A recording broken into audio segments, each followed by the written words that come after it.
एक छोटे से गांव में दो बहनें अंजलि और माया रहती थीं। वे दोनों बेहद सुंदर थीं और उनका आपसी प्यार किसी मिसाल से कम नहीं था।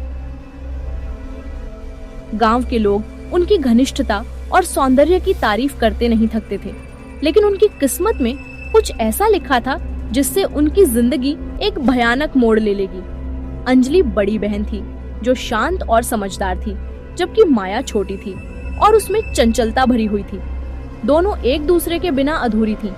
अंजलि की जिंदगी का एकमात्र सपना था कि उसकी बहन माया को एक अच्छा जीवन साथी मिले और वह खुशहाल जीवन बिताए।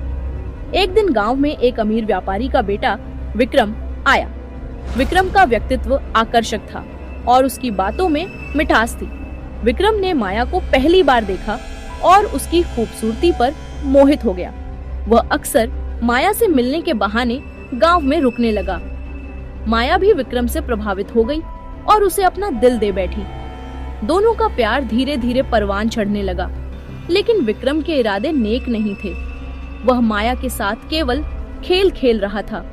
माया को इस बात का अंदाजा नहीं था और वह विक्रम के प्यार में पूरी तरह से डूब गई थी। जब अंजलि को इस बारे में पता चला तो उसे शक हुआ।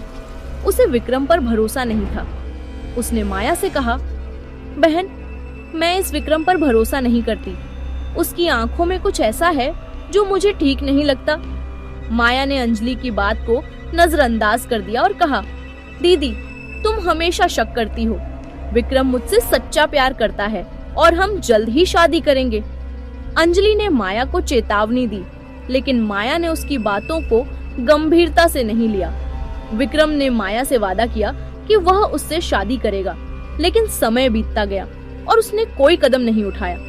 एक रात विक्रम ने माया को गांव के बाहर एक सुनसान जगह पर मिलने के लिए बुलाया। माया बेहद उत्साहित थी क्योंकि उसे लगा कि विक्रम उससे शादी की बात करेगा। वह अपने दिल में हजारों सपने लिए उस जगह पर पहुंची, लेकिन विक्रम के साथ कुछ और लोग भी थे जिनकी आंखों में खतरनाक इरादे थे। विक्रम ने माया को धोखा दिया और उन लोगों ने माया की हत्या कर दी। विक्रम ने उसके शरीर को जंगल में फेंक दिया और गांव से हमेशा के लिए भाग गया। माया की मौत दर्दनाक थी।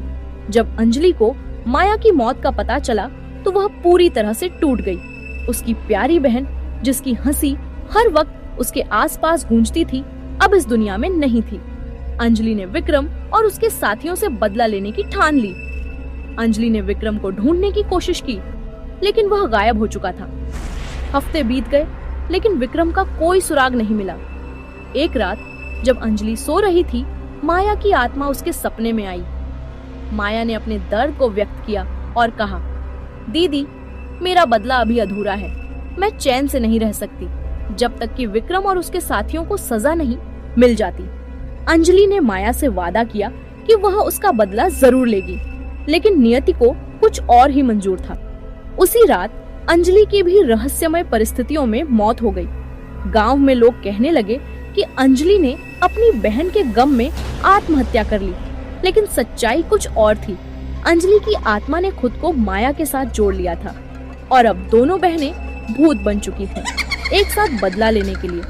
कहते हैं कि अंजलि और माया की आत्माएं विक्रम को ढूंढने लगी। कई महीनों तक वे विक्रम की खोज में जंगलों और पहाड़ों में भटकती रही। अंततः एक रात विक्रम शहर के एक बड़े होटल में ठहरा हुआ था। उसे लगा था कि वह माया की हत्या के बाद सब कुछ पीछे छोड़ चुका है और अब वह सुरक्षित है। लेकिन अंजलि और माया की आत्माएं विक्रम तक पहुंच गईं। विक्रम को सपने में दिखाई दिया कि माया उसके पास आ रही है। उसकी चीखती हुई आत्मा विक्रम से बदला लेने के लिए दौड़ रही थी। विक्रम ने इस सपने को एक बार नजरअंदाज किया, लेकिन अगली रात फिर वही सपना आया। माया की आत्मा और भी पास आ रही थी और इस बार उसके साथ अंजलि भी थी। तीसरी रात जब विक्रम फिर से सोने की कोशिश कर रहा था, उसे लगा कि वह जाग रहा है, लेकिन वह हिल नहीं पा रहा था। कमरे में अचानक ठंड बढ़ गई और हवा में अजीब सी गंध फैल गई। तभी कमरे के एक कोने से माया और अंजलि की आत्माएं प्रकट हुई। विक्रम ने डर के मारे चीखने की कोशिश की, लेकिन उसकी आवाज गले में ही अटक गई। अंजलि ने कहा, विक्रम, तुमने मेरी बहन को धोखा दिया और उसकी हत्या की। अब तुम्हारे पापों का समय आ गया है। माया की आत्मा ने कहा, तुमने मुझे बेवकूफ बनाया, लेकिन अब मैं तुम्हें नहीं छोड़ूंगी। दोनों आत्माएं विक्रम की ओर बढ़ी। विक्रम ने उठने की कोशिश की, लेकिन उसके पैर जैसे जमीन से चिपक गए थे। उसकी आंखों के सामने उसकी मौत का खौफ नाचने लगा। धीरे धीरे दोनों आत्माओं ने विक्रम को अपनी जकड़ में ले लिया और उसे उसी जंगल में खींच ले गई जहां माया की हत्या हुई थी।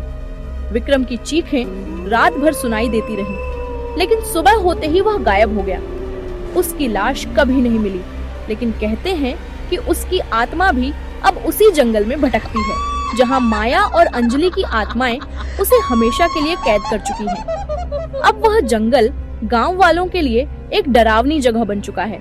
लोग कहते हैं कि जो भी उस जंगल में रात को जाता है उसे माया और अंजलि की हंसी और विक्रम की चीखें सुनाई देती हैं। इस तरह दो बहनों की अधूरी मोहब्बत और धोखे की यह कहानी एक खौफनाक बदले में तब्दील हो गई। विक्रम के गायब होने के बाद गांव में खौफ फैल गया।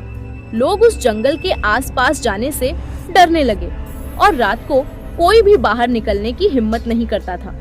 कुछ लोगों ने कहा कि विक्रम के साथ जो हुआ वह सही था, क्योंकि उसने माया को धोखा दिया था। परंतु विक्रम के गायब होने के बाद भी अंजलि और माया की आत्माओं का भटकना खत्म नहीं हुआ। अब माया और अंजलि की आत्माएं विक्रम के बाकी साथियों का पीछा कर रही थीं, जिन्होंने माया की हत्या में साथ दिया था। दोनों आत्माएं दिन के उजाले में भी गांव के किनारों पर देखी जाने लगीं। कहते हैं जहां से वे गुजरती वहां हवाओं में अजीब सी ठंडक फैल जाती और पशु पक्षी एकदम शांत हो जाते। धीरे धीरे गांव वालों ने महसूस किया कि विक्रम के साथियों की बारी अब आने वाली है।